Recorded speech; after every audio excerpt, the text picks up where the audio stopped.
Napansin mo ba, kahit araw-araw tayo nagkokomunikasyon, minsan parang hindi natin natatanggap ng maayos ang mga sinasabi ng ating kausap.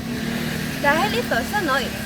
Dito, sa model na ito, maipapaliwanag natin kung bakit nga ba nagkakaroon ng disturbance sa ating komunikasyon. Dito, sa model na ito, maipapakita natin kung ano-ano nga ba ang part ng model na to. Meron tayong sender, encoder, receiver, decoder, at channel. At meron din noise. Sa noise, meron tayong dalawang noise, ang internal noise at external noise. Hello, Philip. Bilan mo ang Pajibag dyan sa labas. Total, nandyan ka na rin naman eh.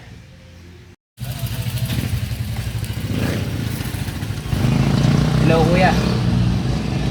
Ano yan? Ano tinapay yan? Hindi ko maintindihan.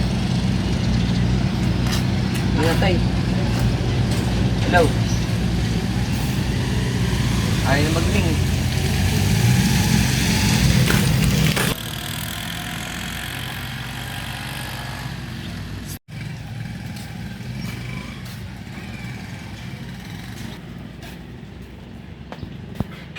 Hindi nga po.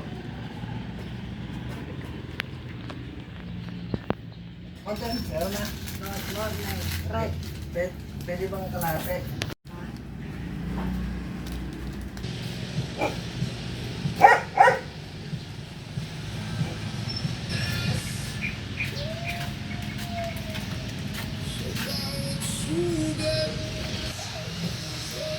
Kuya, eto na yung pinapabili mo. Oh, cheesecake kung binili mo. Hindi ko kasi mo rin pinapabili ko sa'yo ah. Hindi ko maintindihan siya sabi mo. Ang ina ng signal. Paano ko kakainin ito? Ayaw ko na ito eh. Okay na yan. Ayaw ko na ito eh.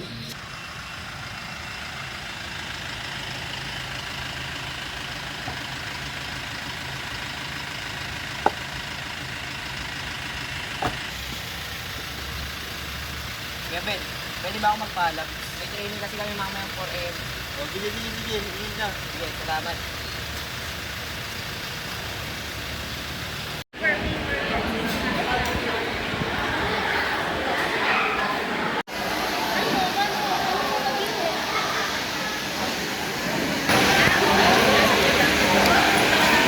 Ano yung sagot ng buwan niya ano?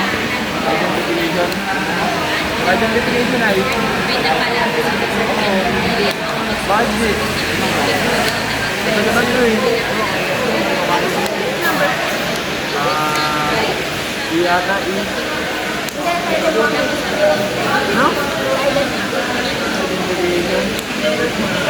Ito, masalitan natin yung sagot dun eh. Andres? Ano ba yung sagot dun?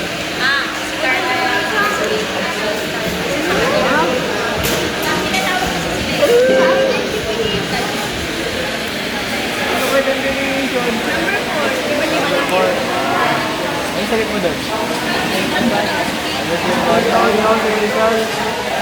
sakit mo kasi?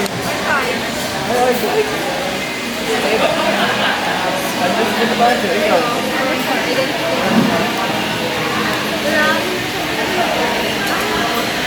Narinig mo yon? Yun ang external noise. Ito yung mga ingay na galing sa labas ng communicator such as ulan, loud music, at iba pa. At dahil sa external noise, naaapektuhan ang flow ng communication. Pre, tara bola mo sa court. Ayoko pre. Madami yung iniisip. Huwag mo na isipin yan, mas maganda magbola. Tanggal stress yun. Ano, gusto mo ba? O hindi? Tara na, ngayon lang to. Ngayon lang ako mag-aaya, oh.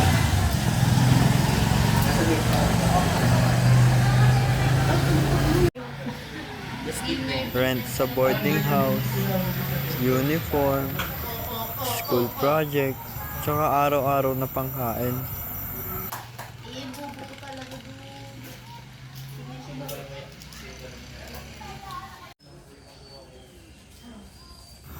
Saan ako kukuha ng mga kailangan ko?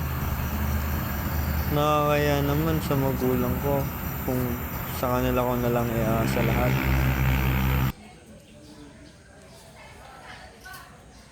Tahimik ang paligid, ngunit bakit hindi pa rin makuha ng maayos ang mensahe?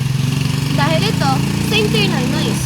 Ang internal noise ay nangyayari sa loob ng ating isip kapag tayo ay nagugutom, pagod, stress, o nag-overthink. Kaya kahit maayos ang pagkakasabi ng ating kausap ay hindi natin nare-receive ng maayos. Gawa ng hindi tayo makafocus. Ngayon, na-aware na tayo sa dalawang klase ng noise, ang internal at external noise. Aalamin naman natin kung paano malalabanan ang dalawang uring noise na ito o ingay. Una, sa internal noise. Kailangan mong ihanda ang iyong sarili para makinig at alisin ang distraction sa iyong utak. At sa external noise naman ay pumunta sa tahimik na lugar at magsalita ng malinaw. Tandaan, ang communication ay hindi lang sapat sa pagsasalita, ngunit kung papaano natin lalabanan ang ingay o noise. Ayun lang!